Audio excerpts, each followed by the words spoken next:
हाँ तो मेरे प्यारे बच्चों, मेरे YouTube channel study with Rakesh sir में आप सभी का स्वागत है। हम कक्षा 12 के जो राजनीति विज्ञान है इसकी दूसरी बुक है राजनीति विज्ञान की स्वतंत्र भारत की राजनीति, उसको पढ़ रहे थे और उसका पहला टॉपिक जो राष्ट्र निर्माण की चुनौतियां हैं ये टॉपिक पढ़ रहे थे। और इस टॉपिक से रिलेटेड एक क्लास यानी कि एक वीडियो मैंने अपने चैनल पर अपलोड कर दिया, आप उसको देखो।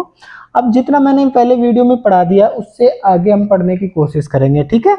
अब आज जो पढ़ने वाले हैं जो राष्ट्र निर्माण की चुनौतियां टॉपिक से संबंधित दो महत्वपूर्ण हेडिंग्स जो लेंगे हम उन पर विस्तार से पढ़ने की कोशिश करेंगे।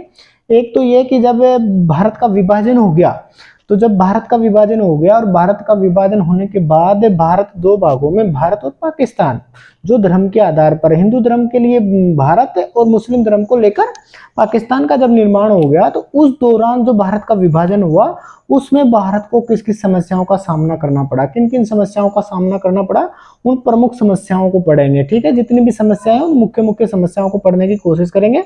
और मैं ये भी समझाऊंगा कि यहाँ से अगर बड़ा प्रश्न आता है तो किस तरीके से आपको परीक्षा में लिखना है, ठीक है।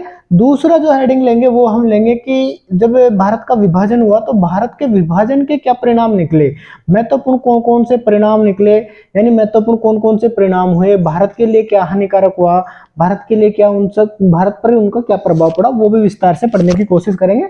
तो आज बिना टाइम गवाए हैं डेली अब रोज एक क्लास अपलोड होगी, तो आप डेली देखिए और यहाँ से नोट्स भी बनाइए। और मैं जब ये क्लास में पूरी टॉपिक पूरा हो जाएगा उसके बाद में मैं एक सेशन ऐसा लूंगा जिसमें इस टॉपिक से रिलेटेड छोटे प्रश्न किस तरीके से बनेंगे और किस तरीके से आप उनको किस तरीके से मैनेज करना, बड़े प्रश्न बनेंगे तो वहां पर किस तरीके से आपको लेखन करना है, ठीक है कि नहीं, स्किल राइटिंग कैसे करनी है वो भी मैं समझाने की कोशिश करूंगा। पर मैं यहाँ पर आज दो महत्वपूर्ण जो हेडिंग है आपकी वो पढ़ने की कोशिश करेंगे, जिसमें पहली हेडिंग ये लेंगे कि जो भारत का विभाजन हुआ तो भारत विभाजन में जो प्रमुख समस्याएं आई, प्रमुख समस्याएं वो पढ़ने की कोशिश करेंगे। और दूसरी जो हेडिंग लेंगे वो लेंगे विभाजन से, भारत के विभाजन जब हुआ तो विभाजन के क्या परिणाम निकले, वो परिणाम कौन कौन से महत्वपूर्ण परिणामों को पढ़ने की कोशिश करेंगे। और इन दोनों ही हेडिंगों से जो भारत के विभाजन से जो समस्याएं भारत को आई उस समस्याओं के संबंध में भी आपसे यहाँ से बड़ा प्रश्न पूछा जा सकता है आपकी बोर्ड परीक्षा में। दूसरा, विभाजन के क्या क्या परिणाम निकले, जब भारत का विभाजन होगा दो भागों में, जब भारत बढ़ गया तो उसके क्या क्या परिणाम निकले, इस परिणाम से रिलेटेड भी आपका एक बड़ा प्रश्न बन सकता है, ठीक है कि नहीं। तो आपको इन दोनों हेडिंगों को अच्छे तरीके से समझना है और अच्छे तरीके से आपको नोट्स बनाने हैं। मैं स्टार्ट करता हूँ, ठीक है, बिना टाइम गवाए। अब मैं मिटा देता हूँ। तो पहली जो आपको हेडिंग लिखनी है वो लिखनी है भारत विभाजन में आई प्रमुख समस्याएं, ठीक है। सबसे पहले मैं हेडिंग डाल देता हूं और आपको भी डाल लेनी है, भारत के विभाजन में आई प्रमुख समस्याएं।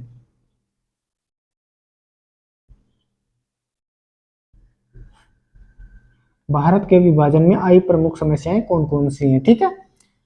मैं बिल्कुल साधारण लैंग्वेज में आपको पढ़ाने की कोशिश करूंगा, ठीक है कि नहीं। तो आपको क्या करना है कि आपको जल्दी याद रहेंगी चीजें, तो उसके लिए आपको क्या करना है कि जिस तरीके से जिस लैंग्वेज में मैं लिखवाता हूँ उससे में याद रखोगे तो बेटर रहेगा, ठीक है।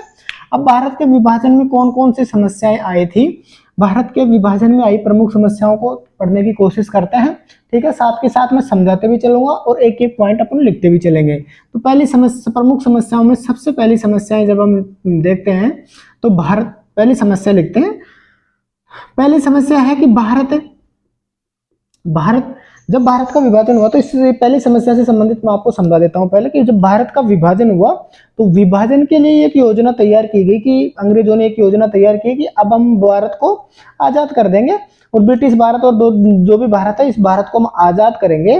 तो इसके विभाजन में जब भारत की इसकी विभाजन के लिए जो योजना बनाई अंग्रेजों ने, तो उस योजना में यह नहीं कहा गया था कि जो अल्पसंख्यक है, अल्पसंख्यक का मतलब होता है जो मुस्लिम है, सिख, ईसाई, ये हमारे देश में हिंदू और मुसलमानों के अलावा बहुत कम संख्या में थे उस टाइम पे, तो इनको अल्पसंख्यक कहा जाता था। तो ये नहीं कहा गया था कि अल्पसंख्यकों का भी विस्थापन होगा, यानी अल्पसंख्यक भी भारत में जो रह रहे हैं वो मुसलमान जो यहाँ पे है वो पाकिस्तान में जाएंगे, या पाकिस्तान में कोई अल्पसंख्यक रह रहे हैं वो सिख, ईसाई, कोई भी धर्म के अन्य अल्पसंख्यक जो रह रहे हैं वो भारत में आएंगे। इस समस्या मतलब इस बात का इसमें जो विभाजन की जो योजना बनी थी इसमें उल्लेख नहीं था। तो पहला आ जाएगा आपकी समस्या कि भारत विभाजन, लिख लेना साथ के साथ, भारत विभाजन की योजना में यह नहीं कहा गया, कहा गया था कि कि दोनों भागों से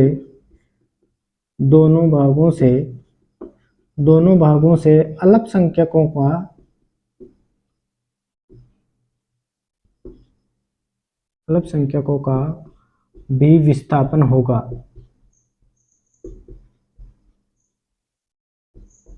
तो पहली समस्या यह है, तो इसको और बढ़ा के लिख देते हैं, क्योंकि अल्पसंख्यकों के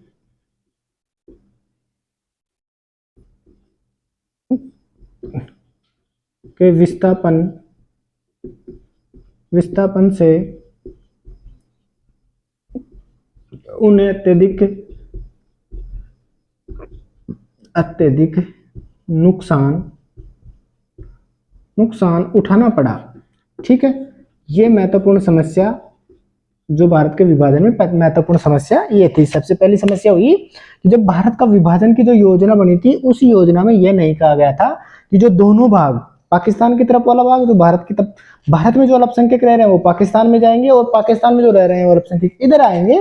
इस समस्या को, इसी बात का कोई उल्लेख ही नहीं था। क्यों उल्लेख नहीं था? तो ये उल्लेख नहीं होने के कारण अल्पसंख्यकों का विस्थापन करना पड़ा। जो पाकिस्तान के अल्पसंख्यक थे जो इधर आए तो उनको नुकसान उठाना पड़ा, इधर के जो अल्पसंख्यक थे उधर गए तो उनको भी नुकसान उठाना पड़ा। ये पहली समस्या। दूसरी समस्या आपकी हो जाएगी, दोनों,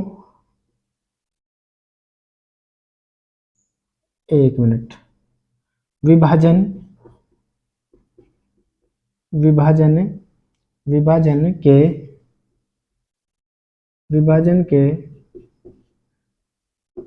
के दोनों देशों के बंटवारे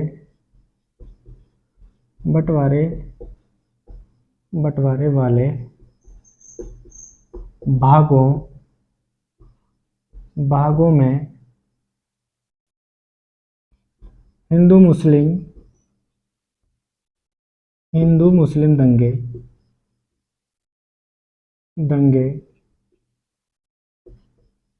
भड़क गए, जिसके कारण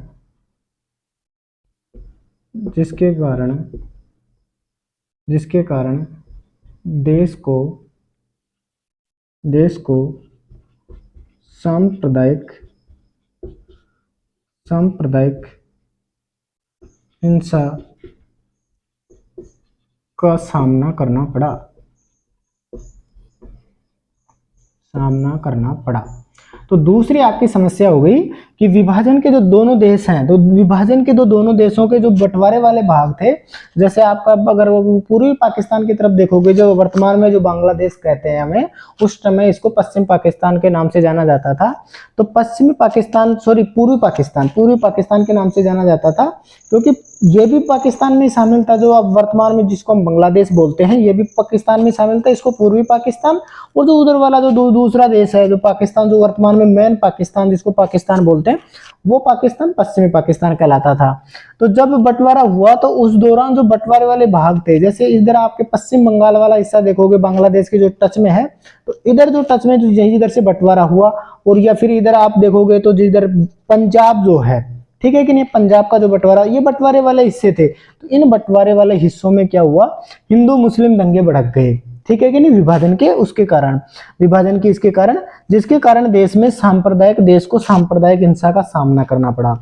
सांप्रदायिकता का मतलब क्या है कि धर्म के नाम पर दंगे भड़क गए और हिंसा हो गई, तो इन समस्याओं का भी सामना करना पड़ा। तो दूसरी समस्या होगी, विभाजन के दोनों देशों के जो बंटवारे वाले हिस्से थे या बंटवारे वाले जो भाग थे, उन भागों में हिंदू मुस्लिम दंगे भड़क गए, जिससे देश को क्या करना पड़ा, सांप्रदायिक हिंसा का सामना करना पड़ा। तीसरी समस्या जब आप पढ़ेंगे तो तीसरी समस्या हो जाएगी, पश्चिमी पंजाब पश्चिमी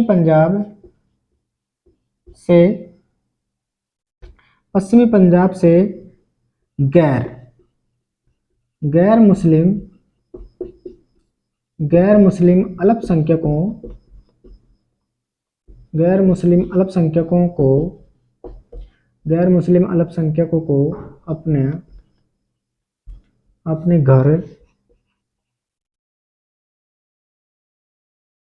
अपने घर, बार, जमीन जायदाद आदि को छोड़कर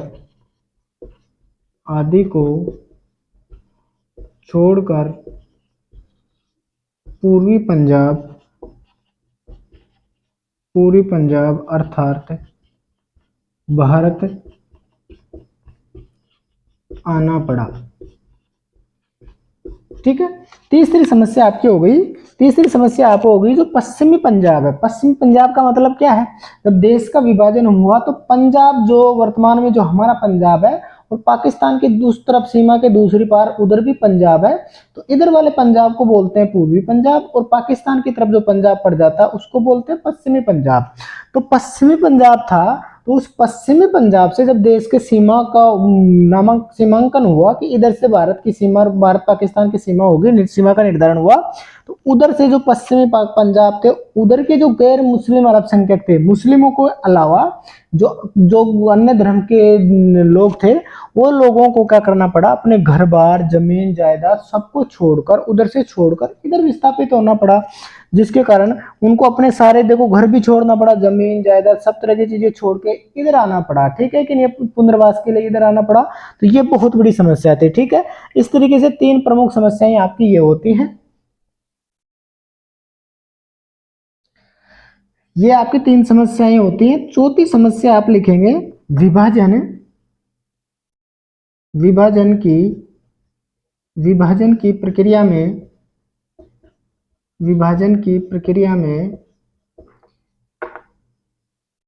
में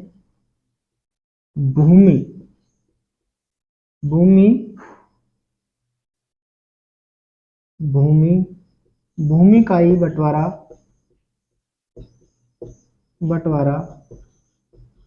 नहीं हुआ,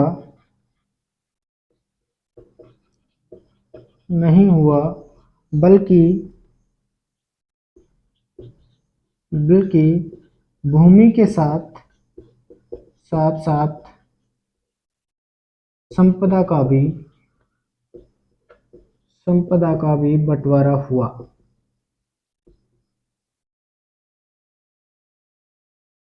ठीक है, तो 4 समस्याएं प्रमुख रूप से जो समस्याएं थी वो समस्याएं हमने पढ़ने की कोशिश करी। तो चौथी समस्या है विभाजन की जो प्रक्रिया हुई उसमें केवल भूमि का विभाजन ही नहीं हुआ कि इधर की जो सीमा है, इस सीमा के पार इधर का जो क्षेत्र है ये भारत का रहेगा, और जो सीमा की जो इधर वाला क्षेत्र है ये पाकिस्तान का रहेगा। इस तरीके से केवल भूमि का विभाजन नहीं हुआ, संपदा का भी विभाजन हुआ, हर तरह की चीजों का, हर तरह के सामान का भी विभाजन हुआ था। ठीक है कि नहीं? तो 4 प्रमुख समस्याएं थी, उन समस्याओं को हमने पढ़ने की कोशिश की। ठीक है कि नहीं? अब इसके लिए मुझे क्या करना पड़ेगा? अब अगली समस्या के लिए बोर्ड भर चुका है, तो मैं इसको मिटाने की कोशिश करता हूं और अगली 5वीं समस्या पढ़ने की कोशिश करते हैं।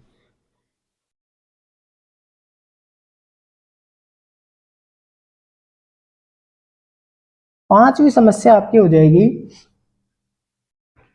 कि विरासत में भारत को शरणार्थियों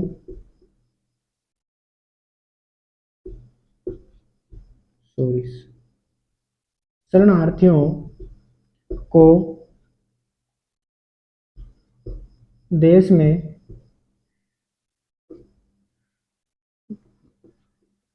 शरण, या फिर आप भारत को शरणार्थियों को देश में शरण देने की,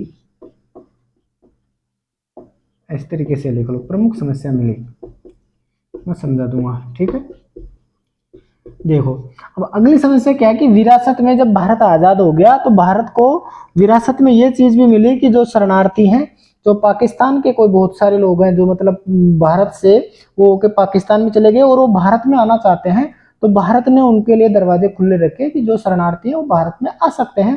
यानी उधर जो लोग प्रसन्न नहीं है पाकिस्तान में, वो खुश नहीं है पाकिस्तान से, या पाकिस्तान में वहां जाके खुश नहीं है, नाराज है, तो वो भारत में पुनः आ सकते हैं। तो उसके लिए भारत ने क्या किया, शरणार्थियों को लिए शरण देने की के लिए एक रास्ते खुले रखे कि जो भी पाकिस्तान में परेशान है वो भारत में आ सकता है। तो ये भारत को विरासत में मिली, भारतीय नेताओं ने विरासत में दी, यानी कि इस चीज को भारत ने अपनाया कि जो भी शरणार्थी भारत में आए वो भारत में प्यार से रह सकता है, चाहे किसी भी धर्म से संबंधित हो। ठीक है कि नहीं। अगली समस्या,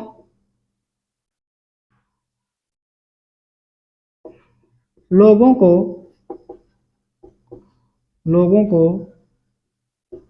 पुनर्वास देने के लिए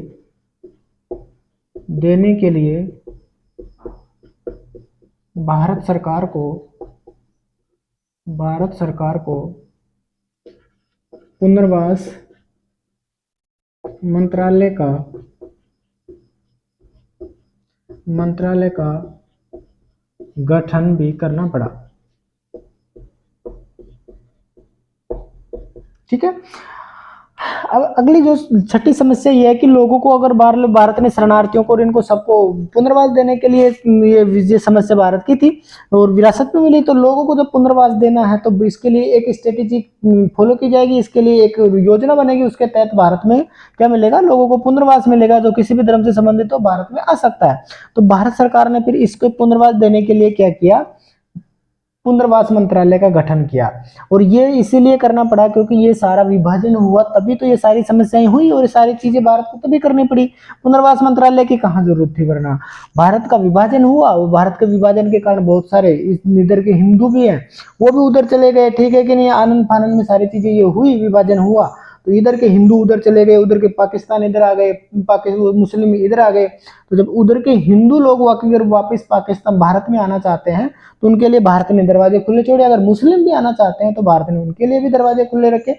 हर धर्म के लिए भारत ने पुनर्वास के लिए दरवाजे खुले छोड़ दिए। तो उनके लिए सभी को जब अगर भारत में आकर रहना चाहेंगे तो उनके लिए भारत ने क्या किया, एक रणनीति बनाई और रणनीति के तहत भारत सरकार ने पुनर्वास मंत्रालय का गठन भी कर दिया। ठीक है कि नहीं। इस तरीके से मुख्य रूप से आपकी जो 6 समस्याएं हैं, ये प्रमुख रूप से 6 समस्याएं, 7वीं समस्याएं आप लिख सकते हैं।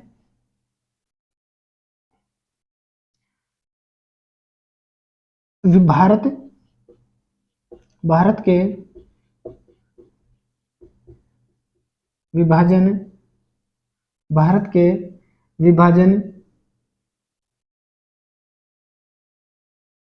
विभाजन से देश में अत्यधिक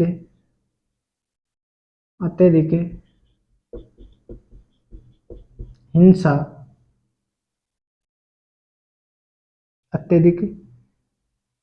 या ऐसे देश को कर लो, देश को अत्यधिक हिंसा का सामना करना पड़ा। ठीक है। इस तरीके से आपकी प्रमुख रूप से 7 समस्याएं मैंने लिखवा दी हैं। ठीक है। मोस्टली जो समस्याएं थी मैंने लिखवाने की कोशिश की है, इसके अलावा और भी समस्याएं, बहुत सारी समस्याएं हो सकती हैं, तो आप वो कर सकते हैं, इसी में ऐड कर सकते हैं। प्रमुख रूप से जो मेरे को अच्छी समस्याएं जो लगी थी मैंने आपको लिखवाने की कोशिश कर रही है। ठीक है कि नहीं। अब यहाँ से अगर मान लो कि भारत के विभाजन में आई प्रमुख समस्याओं से संबंधित बड़ा प्रश्न बनता है, तो इन छोटे छोटे जो मैंने आपको 7 समस्याएं बनाई हैं, इनको आप छोटे छोटे वो करके और इनको पॉइंट बना के और उनमें विस्तार से बहुत सारा लंबा लिख सकते हैं, उसके लिए मैं आपको अलग से समझाऊंगा। ठीक है कि नहीं। अब दूसरी जो आपकी हेडिंग है वो डाल लेनी है आपको,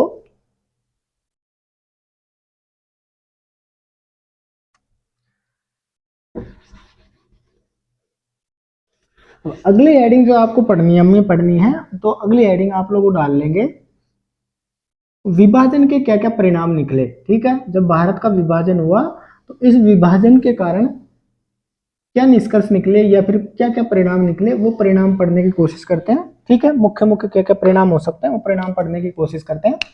भारत, हेडिंग डाल लेंगे भारत विभाजन के परिणाम, या हो सकता है राष्ट्र निर्माण के विभाजन के परिणाम, या राष्ट्र विभाजन के परिणाम, या देश के विभाजन के परिणाम। क्या क्या प्रमुख रूप से क्या क्या परिणाम निकले वो परिणाम पढ़ने की कोशिश करते हैं। ठीक है, मैं एक एक हेडिंग समझाने की कोशिश करता हूँ आपको। ठीक है, तो सबसे पहले परिणामों में सबसे पहले हम 7-8 जो भी 6-7-8-10 से जो भी परिणाम मोस्टली हो सकते हैं वो परिणाम मैं आपको पढ़ाने की कोशिश करता हूँ, लिखते जाना। सबसे पहला परिणाम हो जाएगा लोगों को लोगों को मजबूरन लोगों को मजबूरन अपना घर छोड़कर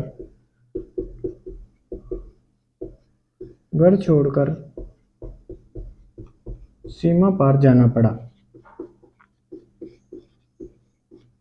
ठीक है, तो पहला आपका परिणाम हो जाएगा कि लोगों को मजबूरन, पहला परिणाम ये निकला कि लोगों को अपनी इधर के लोगों को अपने घर छोड़कर उधर जाना पड़ा विस्थापन के कारण, और उधर के बहुत सारे लोग जो अल्पसंख्यक लोग थे, बहुत सारे लोग तो उनको इधर आना पड़ा।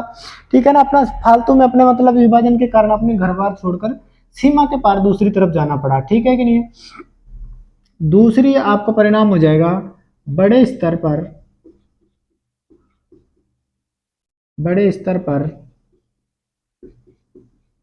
हिंसा का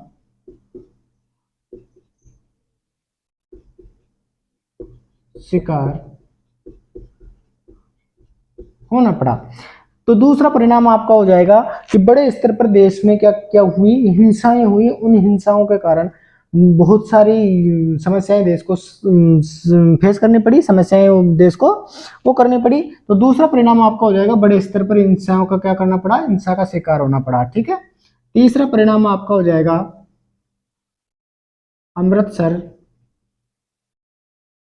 अमृतसर तथा कोलकाता कोलकाता कोलकाता जैसे शहरों में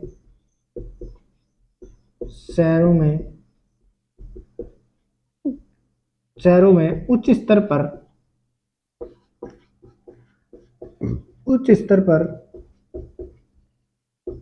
सांप्रदायिक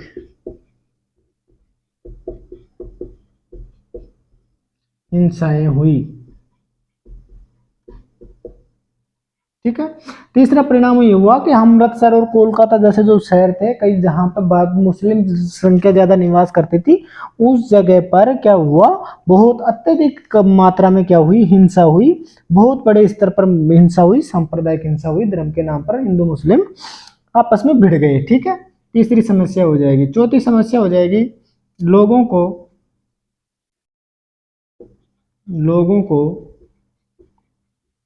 मजबूरन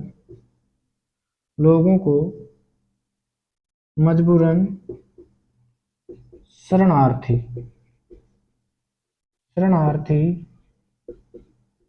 शिविरों में निवास करना पड़ा।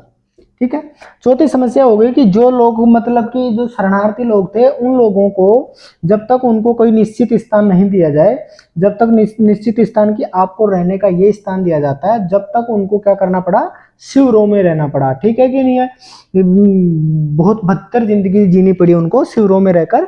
ठीक है कि नहीं, तो लोगों को ये मजबूरी बन गई थी कि विभाजन के कारण लोगों को ये समस्याओं का सामना करना पड़ा। तो ये चौथी समस्या। पांचवी समस्या ये हो जाएगी औरतों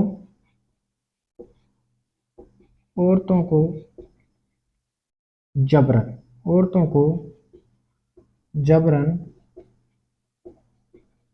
अगवा किया गया तथा जबरन विवाह तथा धर्मांतरण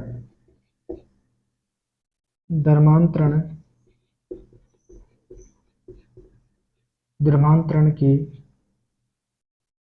धर्मांतरण धर्मांतरण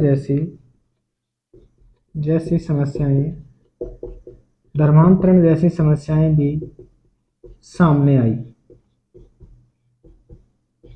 ठीक है, पांचवा ये हो जाएगा कि औरतों को जबरन अगवा किया गया। ठीक है, औरतों को जबरन अगवा कर लिया गया, औरतों के साथ जबरन विवाह किया गया और औरतों को धर्म परिवर्तन भी कराया गया। मुस्लिमों ने जबरदस्ती पकड़ पकड़ के उनसे जबरन विवाह कर लिया, उनको अगवा कर लिया गया, उनसे जबरदस्ती पकड़ पकड़ के विवाह भी कर लिया और उनको फिर जैसे हिंदुओं की थी तो हिंदुओं मतलब मुस्लिमों ने उनको मुस्लिम धर्म में परिवर्तन करवा दिया और हिंदुओं ने भी, हो सकता है कि हिंदुओं ने भी करवाया होगा इस तरीके से।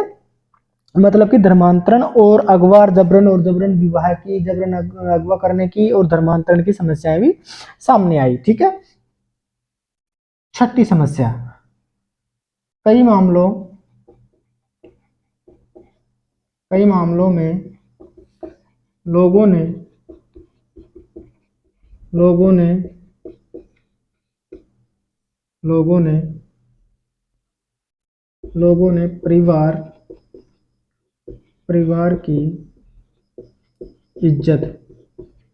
परिवार की इज्जत बचाने के लिए खुद की बहु बेटियों को मार डाला। देख रहे हो कैसी कैसी समस्याएं विभाजन में आई थी। बहुत सारे ऐसे मामले भी हुए जिनमें लोगों ने अपने परिवार की इज्जत को बचाने के लिए जो अपने परिवार की ही जो बहु बेटियां थी उनको ही मार डाला। ठीक है ना, ये प्रमुख रूप से ये परिणाम निकले। ठीक है, तो मैंने 6 परिणाम आपको पढ़ाने की कोशिश करी है। ठीक है कि नहीं, अभी अच्छे तरीके से आपको देख लेने हैं। अभी बोर्ड भर चुका है, मैं मिटा देता हूँ। अगला 7वां परिणाम मैं आपको पढ़ाता हूँ। ठीक है, 7वां परिणाम आपका हो जाएगा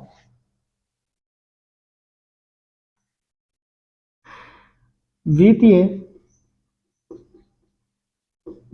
संपदा के साथ टेबल, कुर्सी, टाइपराइटर तथा पुलिस सेवा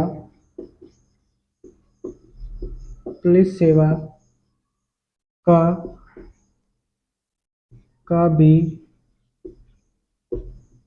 बंटवारा हुआ। ये परिणाम भी हुआ कि जब वित्तीय संपदा के साथ जब भारत का विभाजन हुआ तो वित्तीय संपदा तो बांटी गई, पैसे गए तो भारत पाकिस्तान में बांटे गए, उसी के साथ टेबल, कुर्सी, टाइपराइटर ऐसी बहुत सारी चीजें थी, उन चीजों का भी बंटवारा हुआ। ठीक है कि नहीं, और पुलिस सेवा का भी बंटवारा हुआ। ठीक है, 8वां परिणाम अगर लिखने की कोशिश करें हमें, 80 लाख लोगों, लगभग लिख लो इसके आगे। ठीक है, 8वें में आप आगे लगा लेना लगभग, फिक्स नहीं है कोई डाटा। लगभग 80 लाख लोगों को घर छोड़कर सीमा पार आना पड़ा। इसका मतलब क्या है? इसका मतलब है कि लोगों को इस पाकिस्तान से भारत में और भारत से पाकिस्तान में लगभग 80 लाख लोगों को इस तरफ से मतलब अपने घर बार छोड़कर इधर आना पड़ा, दूसरी सीमा के दूसरे पार जाना पड़ा। लगभग संख्या है ये 80 लाख लोग, जिनको भारत के लोग थे उनको इधर से विस्थापित होकर उधर जाना पड़ा और उधर के लोगों को वही भारत में आना पड़ा विस्थापित होकर। ठीक है, लगभग संख्या में 80 लाख लोग मान सकते हैं। ठीक है, 5 से लगभग, इसमें भी लगा लेते हैं लगभग। ठीक है, लगभग 5 से 10 लाख लोगों ने अपनी जानें गंवाई।